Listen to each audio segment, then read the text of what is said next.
Hey everyone, welcome back into another episode of the DGI Crab. So this video we're going to talk about investing in ETFs for dividend growth strategy.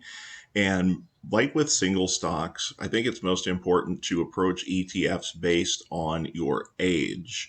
So there's a lot of content out there on YouTube about ETFs that pay out dividends and which one's better and which ones are worse. And there's a lot of quality options out there. We're going to cover several of them today. Now, I'm not going to go into deep details regarding any individual ETF. That'll be for another video. But we're going to just talk about just some general strategies that you might employ if you are sort of going along with the strategy or the plans that I lay out in terms of how to invest in individual stocks and then pairing that with ETFs. I usually think that at least a 50% allocation into ETFs is a good idea, just so you make sure that you have plenty of diversification and stability in your investments. And then you can pair that with some individual stocks that are on sale, so to speak. So I will link in the description below links to the 4 tiers, which are groups of individual stocks that you might consider looking at, split out based on your age. And we're going to look at the ETFs sort of in the same way here. Before we jump in, I will preface this by saying I'm not a licensed financial advisor. So always do your own due diligence when investing in any individual stock or ETF.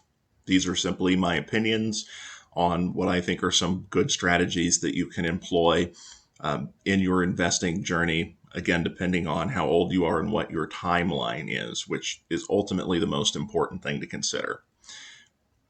So your ETFs, again, this is going to be based on age. So if you are in the tier 1 investing group, meaning you're between the ages of 18 and 30, you ought to be looking a little bit more at share price appreciation, of course, diversification, both in the S&P 500 as well as outside of the S&P 500. Your tier 2 investors between the ages of 31 and 41, they ought to be looking at really aggressive dividend growth year over year.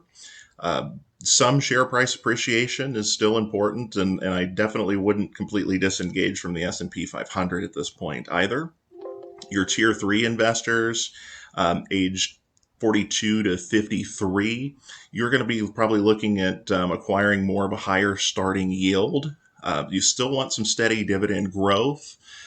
And you can sort of move on from being really consumed with share price appreciation just because your timelines towards retirement is going to be a bit shorter at this point. And then the tier 4 investor, which is anyone 54 and up, they're going to be looking for higher starting yield and also some diversification outside of your qualified dividend income, and even stocks for that matter. So we're going to go into what some of these strategies look like. So for your 18 to 30-year-olds, the S&P 500 probably should be your primary focus in building up a nice large position. There's quite a few S&P 500 ETFs out there. The big ones are going to be Vanguard's VOO, SPY, and then IVV. These are all S&P 500 funds. So they pretty much are invested and weighted basically identically from each other. You probably want to have a small cap fund so you can get some exposure to small cap companies that are not in the S&P 500. This is really ideal for a younger investor. A couple of examples, some favorites of mine are VBR, which is Vanguard's small cap value, and then the IWM is the Russell 2000 index. I do think that a certain percentage of your portfolio should include an ETF that has foreign stocks, so stuff that's not within the U.S. stock market. My personal preference and what I do in my portfolio is I allocate 5% towards this category, and my favorite is VYMI, which is Vanguard's high dividend yield focused ETF. It has well over 1,000 different stocks within that portfolio. It's only been around since the mid 2010s, so it doesn't have a super long history, but it does have a pretty reasonable expense ratio, plenty of diversification, qualified dividend income. There are other possibilities. You could also look at VEA, which is a Vanguard fund that focuses primarily on developed markets, so like Canada, the UK, Japan. And then there's also VXUS, which just contains all of the publicly traded stocks in the international market. So it's a much broader fund. But since I'm more dividend focused, that's VYMI is my personal preference. So, like, for example, your allocation might be 50% of your portfolio is focusing on like that tier one single stock group and finding stocks within that group that are on sale at the time. And then you're just dollar cost averaging every week or 2 weeks or every month, however often you invest into ETFs. So maybe 30% would be going consistently into something like VOO, 15% into VBR for the small caps, and then 5% into VYMI. Your tier two age group. So, you're going to want a better starting yield than the S&P 500. And again, something that grows the dividends aggressively year over year.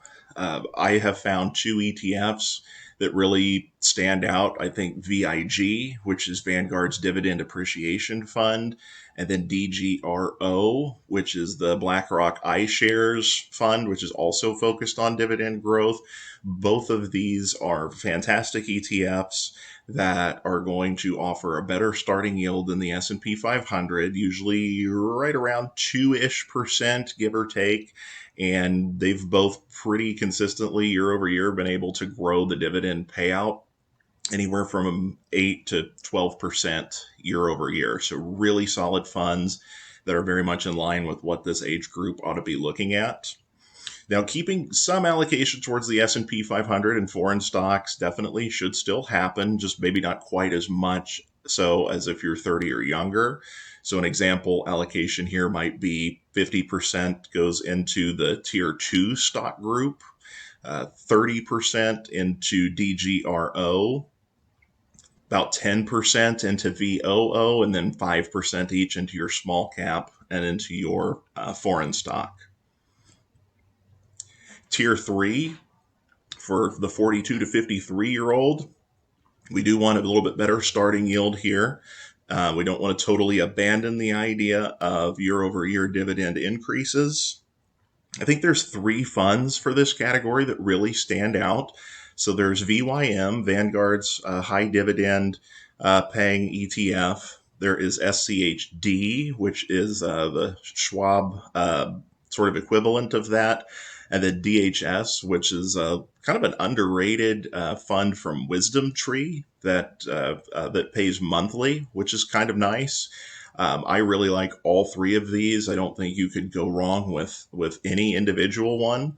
They all have a very different strategy. So VYM has more than 500 holdings in it as of the time of this recording. SCHD typically just keeps it right around 100 different holdings, so not quite as diversified. Although I will say, if you look at the history of these 2 funds, SCHD has grown the dividend at a much faster clip, and a lot of the times has a bit of a higher starting yield as well. So it's outperformed VYM, but just isn't as diversified. And then DHS yields a bit higher than both, a bit slower growth rate than both, but it does have the interesting advantage of being a monthly payer, which is kind of nice as well. So if you were to take an example allocation in this age range, you'd be looking at perhaps 50% going into your tier 3 stock group. And then you could diversify the ETFs if you liked the different strategies that they all employ, and do maybe 15% each into VYM, SCHD, and DHS. Or maybe you just have a favorite of these 3 and you could do just 45% into one of the 3. If you've got a personal preference, that'd be fine as well. And then I would continue to stay consistent and go 5% into your international fund as well. And then finally, for our age 54 and up, the tier 4 folks, you are going to want to focus on adding higher starting yield as you're getting closer and closer to retirement age, with less of a window for the dividend appreciation to really have a good effect for you.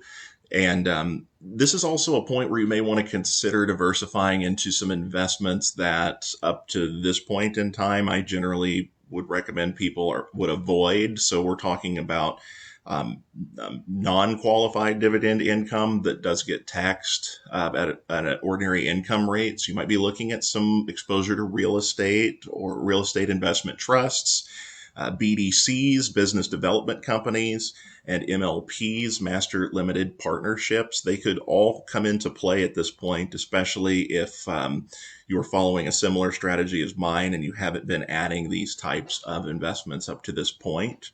Now, there's a ton of stuff to cover here. I will do a separate video that will talk about some of these alternative to just pure stock ETFs.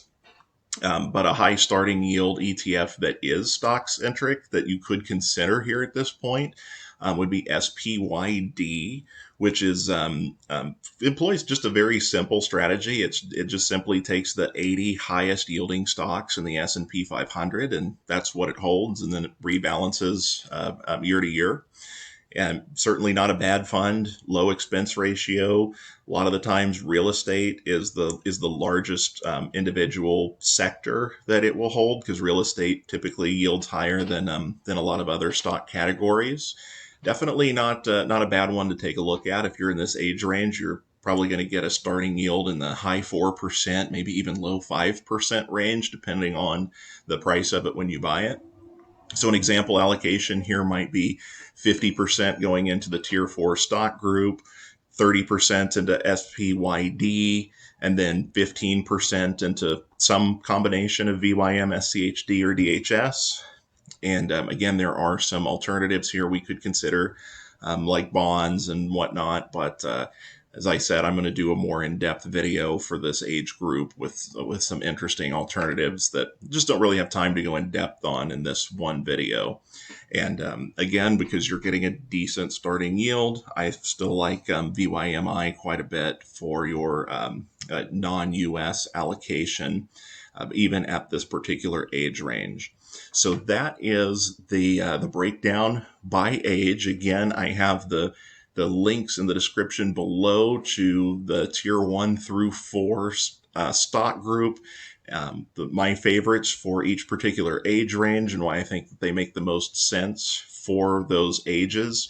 And I think if you are purchasing individual stocks in those groups only when their dividend yield is at least 20% higher than their 4-year average, and then dollar cost averaging into the appropriate ETF for your age group, you can really have some fantastic results, grow your passive income week over week, month over month, and really be satisfied after you've done it for a little while. I think you'll really start to see some positive results with this. And again, you can kind of factor in your own percentages if you want. These are just my personal recommendations and how I invest, but this should at least give you a pretty good idea of what types of ETFs to focus on based on your age. So if you're 22 years old, something like SPYD